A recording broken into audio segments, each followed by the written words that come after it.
Next up, we have Stacey. As usual, we'll avoid reading your bio as she was proven that that is the next slide. So, with that. Thank you.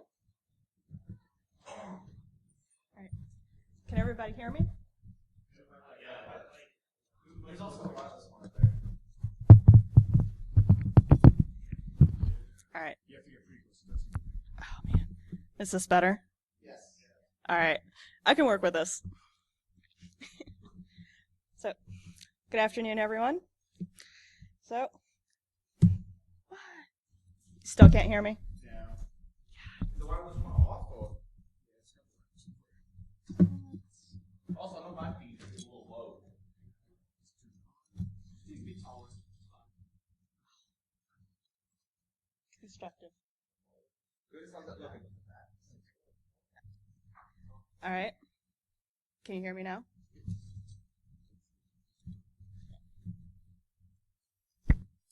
Okay. How about now? All right. Oh, Oh. Okay, that works.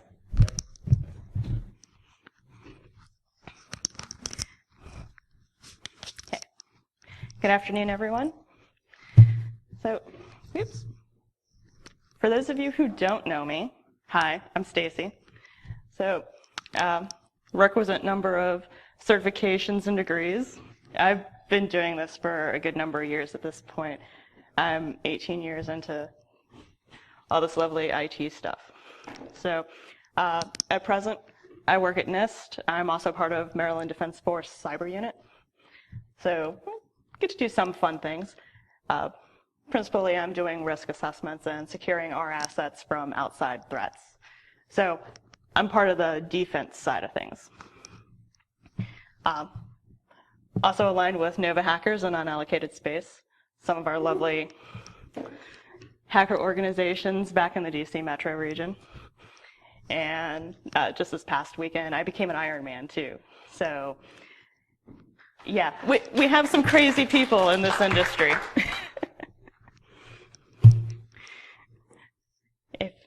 If you follow any of my Twitter feeds, you'll see it's a lot of memes, just like what's coming up. So be prepared. So this is supposed to be talking about, attacker mindset for defenders. Now, how many of you are on the defense side of things instead of like penetration testing? Okay, that's good. And how many are more on the attacker penetration testing side of things? And everyone else is somewhere in between. Okay, that's a good mix. I can work with this.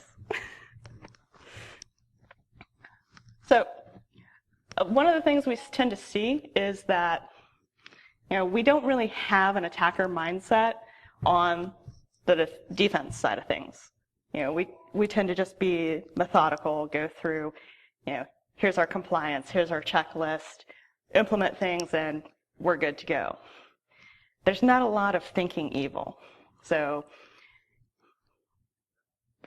amongst normal people, we're a little abnormal on the defense side. Yeah, you know this. So, with that in mind, talk a little bit about, red teaming, blue teaming, our lovely new purple teaming, and what exactly we're looking at in terms of our risks, our threats, and what all we can do. Because, you know what? Internet is serious business, y'all. And I'm sure I don't have to explain to anyone here just what exactly information security is. But I just gave a presentation to a bunch of DevOps. So I had to, I included the whole process of, we're here to help you help yourself. Because it really is a team effort.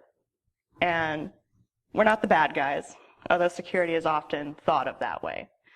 We're either vilified as hackers, whether we're defenders or attackers. Thank you, media, for changing that wording on us. Previously, it was just thinking outside of the box, which is what we really need more of. We have enough box checkers out there. And if you say this word, you know what to do.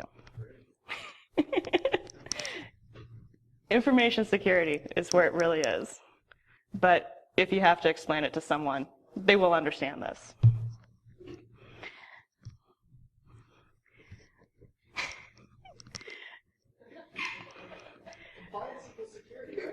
Compliance is not security.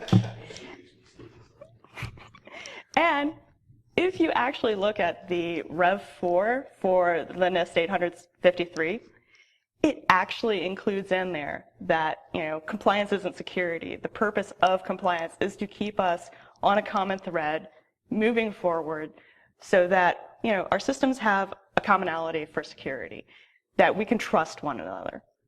Because at the basis of this, it's all about the trust. And you all know, we've had these breaches. They've been PCI compliant. That has not helped them, because compliance is just the beginning. Everyone does compliance wrong. It's not a checkbox to be just marked off and forgotten about. It's a starting point that we can build from. And this is another one of our issues being defenders, because we get faced with implementing all this compliance. HIPAA, SOX, PCI, ISO, you name it. There's companies that need to have all of it. And management doesn't necessarily understand that we can layer this so that we're working everything. They look at each individual thing as its own silo. So we end up re-implementing the same things and just reinventing the wheel when there's no point to it. We can leverage it, and we can do inherited controls and start doing cross-referencing. We just need to work on educating everybody in the entire process to be more security mindful. It's an uphill battle. It doesn't get easier. And I assume everyone knows CSI Cyber. And no one likes it, right?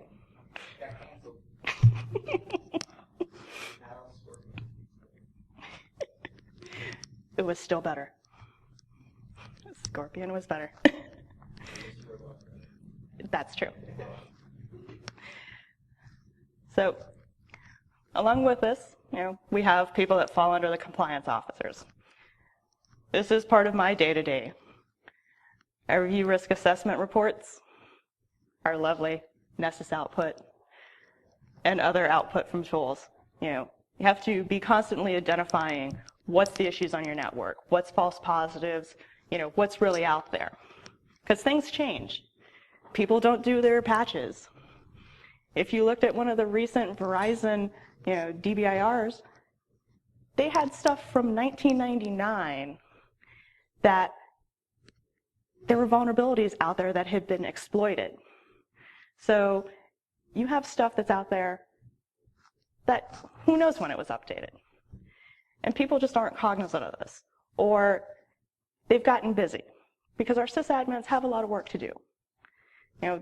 They're not necessarily security-minded, and that's not really part of their duties per se. Their duty is to maintain the systems and ensure it's functioning. Money.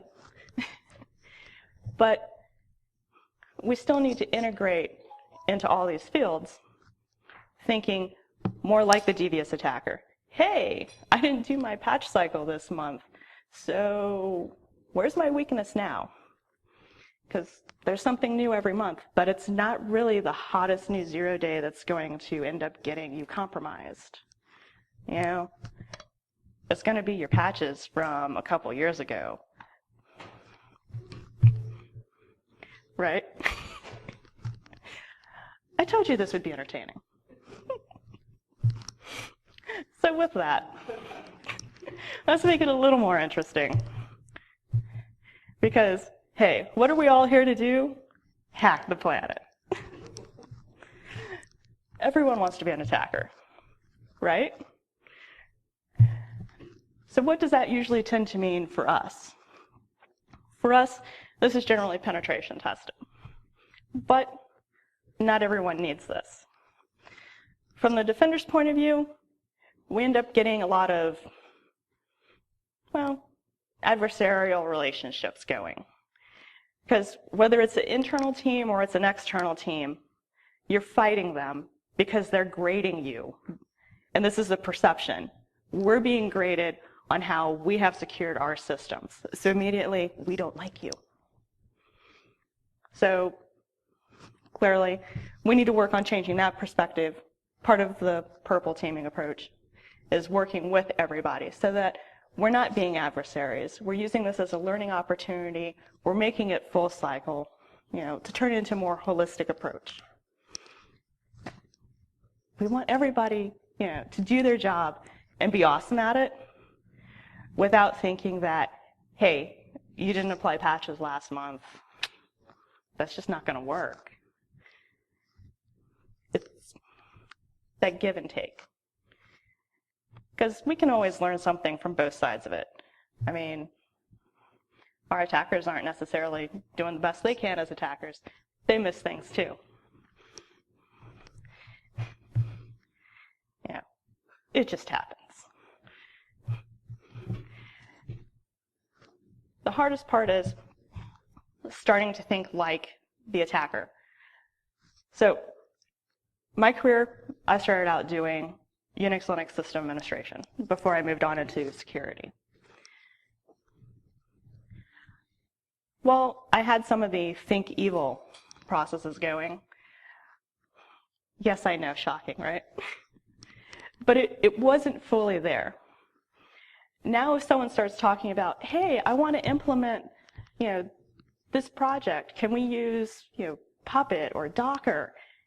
And now my immediate response is, okay, well, how is that talking to things?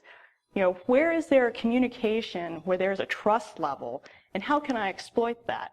Because what we're doing is we're exploiting trust. Whether we're exploiting people or we're exploiting software, there's a trust layer there, and that's what we're seeking to exploit. Without trust, it makes it a little harder.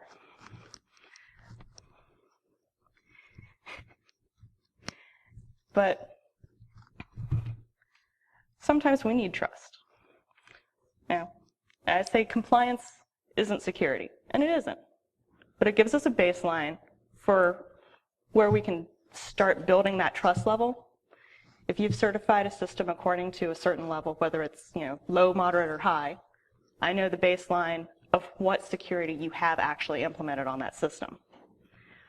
From there, I can build a trust layer between your system and one of mine of equal or lesser value. As an attacker, I can also leverage that in order to see, well, with the process the way it is, okay, you've implemented, PCI or NIST moderate. Well, you probably didn't go along and do these things, so there might be something I can wedge in there easily. And it's all about thinking what hasn't been done. Because we're always looking for those little loopholes. So they're so much fun to exploit. And the best thing is the people. Because people are always going to be our weakest link. There's just no way that we're ever going to have a secure system.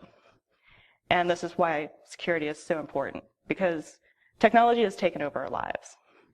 Right now, we live and die by smartphones. We're connected 24/7 to an electronic leash. And so much of our life is out there. And we have the CTF going on, where you can do a little digging on people, see what you can find out there on social media about them. Have you ever had a friend that does this kind of open source intelligence, go through and tell you shocking facts about yourself or what they can find? Now, something like your address if you own a house, that's not really shocking because that's public record. But when you start thinking about other things, what conferences have you checked into on, Foursquare, Twitter, Facebook? When were you last at the doctor? When did your dog die? All this builds more things that attackers can see as far as finding points of weakness to identify, and start building that trust level with you. And we can exploit this. So as defenders, we don't always think about this. We think we need to lock down our systems, we need to hide everything. But we're not thinking, what exactly is it they're looking for? It gets to be a little hard. But, you know, sometimes it's just, we're losers. Some of us share a whole lot. Some people share everything.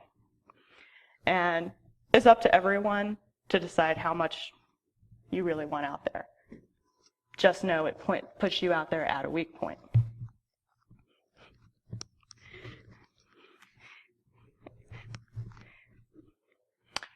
I can't comment too much on this, but I really wanted to include it, so I did. I said, we'll just leave it at that. You know, there are some highlights in regards to bad security processes and good security processes. Sometimes it's just too easy to get to things because people circumvent the rules. Yeah. I mean, rules are helpful. They're a pain, but this is why we have policies. This is why we have procedures. This is why we have compliance, if it's done right. It should, you know, make certain things not happen. But again, this is really easy stuff to do. Because it's fun. Because people don't follow the rules. I mean, you know, it gets kind of scary at times. And you realize that, hey, this stuff really isn't, you know, all of our data's out there, it's reachable. So what are we going to do? You know, we need to start working together conceptually, you know, do our blue teaming. Some places, well, actually most places in my experience, they don't have internal red teams. They don't have the internal penetration testing. Generally, it defaults down to vulnerability assessment, which that can be enough for some organizations, but it really depends on what your assets and your data are valued at. So at least on a yearly basis, you should have a more in-depth audit where they are doing a little bit more in terms of testing both your personnel and the systems. What do you mean testing personnel? Well, penetration testing or some variation in between. Because as much as some people would like to think that simply running Nessus every month is going to secure their systems, there's a lot more out there that we need to test and, you know, keep tabs on. And actually keeping tabs on and having those metrics for what have we done? You know, how much, you know, what are our attack vectors? You know, how many attackers have we had?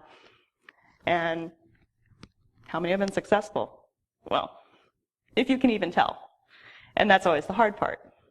Because not everything is set up to where you can tell whether you've necessarily had an intrusion. And we've seen these where it's been over a year. You know, OPM comes to mind, where they were in there for over a year before it was found out. And you know, these are the things that we need more in-depth testing. This is also why you want to have a good relationship between red teaming and blue teaming. And when you're having that in-depth testing done, so you can get these things fixed. Because otherwise, everybody's just going to be unhappy.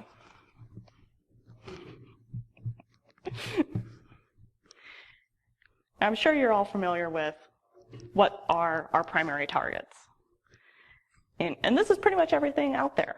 It can be clientless. It can be government secrets. There's something of value to everybody.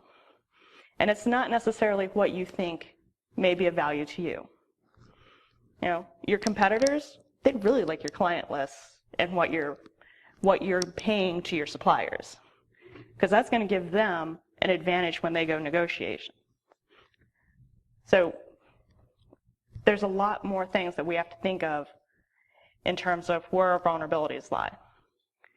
I mean, how many people, being technical, would you assume that client lists is a priority? See, a lot of times it just falls down to, this is our intellectual property. This is the important stuff. This is where we're building our walls. And other things that end up being administrative tend to fall by the waysides. So an evaluation in terms of valuing the data itself so that appropriate defense mechanisms can be in place everywhere. Because, hey, we're here. It probably wasn't our fault, though. We're usually protecting the stuff. Of course, realizing what your threat is actually coming from. Now, a lot of places like to go overboard, but the reality is not everybody is a target of cyber terrorism. It's the hot, sexy thing that's out there, but most of your threat source is really going to be people that are poking around or your direct competition, because these are the people that really want your data. And unless you're the government, and then everybody is against you anyway, so, throw it all out there. There's just no winning. Because, security is hard. And part of that is because all of our old methods, everything still works. So back in the day, think Cold War espionage and old school, super old school. These things still work. Our people are the weakest link, and this is our best way of getting in.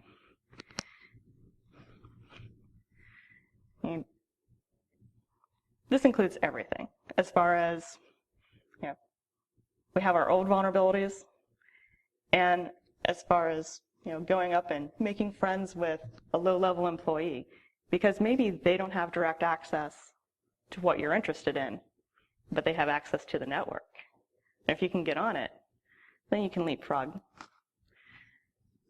And it's fun from there.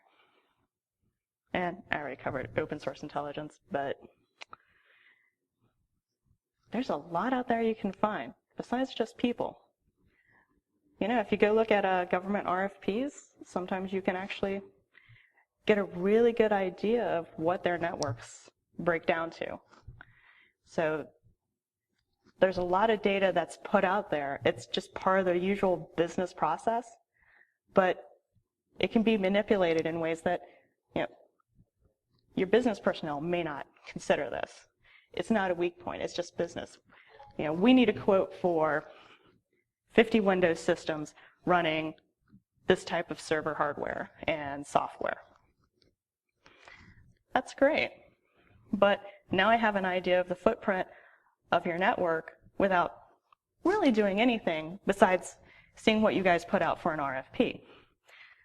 So now I can limit what I have to do in terms of attacking, and I can start specifically doing that for that OS version, for that software version that you're standing up. And then I just have to find a weak spot where someone hasn't, changed the default passwords, updated. And it's easy. It shouldn't be, but it's easy. So what can we do? Obviously, information security, it kind of covers a broad, very, very broad gamut. But implementing more testing of the appropriate level. We can't just rely on vulnerabilities or vulnerability scanners to be catching all of our problems. There's more to it than that. We have more weaknesses.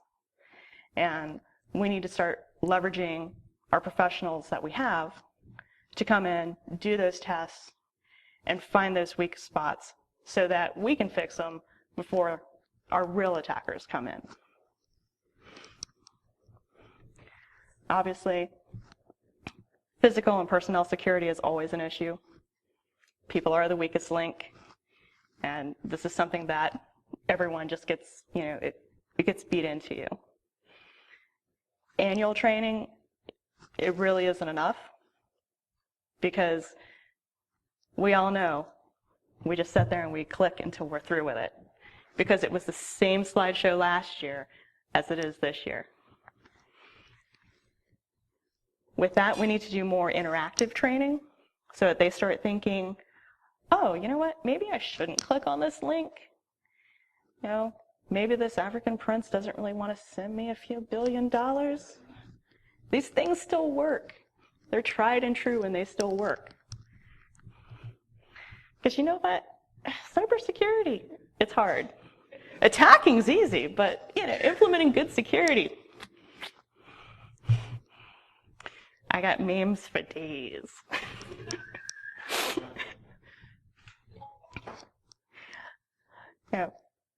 Obviously, we're all pretty well-certified individuals. And there is a difference between, certification, like the certification glut, and knowledgeable testing. However, it does give us a baseline, because they've at least gone through and done something. So, yeah, we'll just leave that one. But additional training at a professional level. Certifications can help, but certifications are not the end-all, be-all. Actual hands-on working knowledge is way more valuable than having certifications. Much more valuable. And, remember, trust but verify. You are the weakest link. So confirm before you start sending information to people. Should be simple. But there's a lot of hackers out there. Hey, I had to use it. So, remember, call your friendly hacker when you got problems, because we might be able to help you, or we can at least refer you to someone who they know what they're doing, and they can go in and take care of it. And that is it for me. Okay.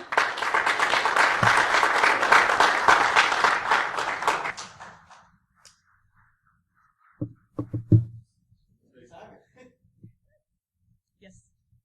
So having worked in both companies, what do you see as being the major differences in the way that you would approach trying to institute adversarial for non-hackers? So between having the private and public. Okay. There we go. The difference between private and public, it really comes down to, security is still a cost center. So a lot of it's getting buy-in and having the right people in the management level. Along with that, though,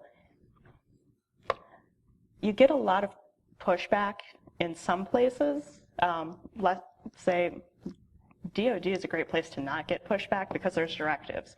So you tell them they have to do something, they will. Fabulous to work with. Civilian side, you get a lot more pushback of, well, why do I need to do this? I don't have the funding, and you just want to show us weaknesses. Getting them to start thinking about it, kind of just showing them, walking them through the process, especially if they don't know security, setting and going through even something as simple as going through an audit with them and saying, these are the things I'm checking against. And it's not a reflection on you if it's not met. This is your opportunity to get more funding. So then they start thinking, oh, wait, I can get the toys I want. So I just need to make a use case. And that will actually help, start that thinking process of, well, what else could be attacked? Because I need to upgrade. So it does help. Money is an incentive everywhere.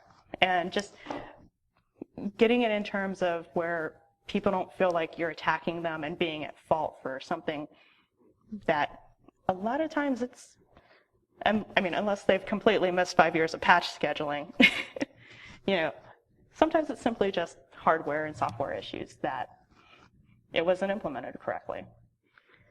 So that's been my biggest thing, actually, in terms of having success, because they'll start finding their own ways of presenting stuff to management.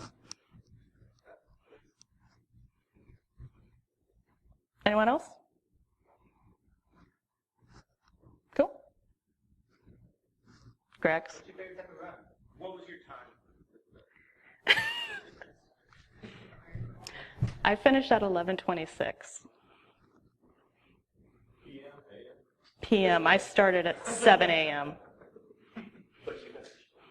I finished. All right, what type of run is it?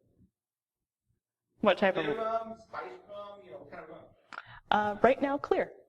Okay. Yes. According to days, seasons, whatever I feel like. Today it's clear.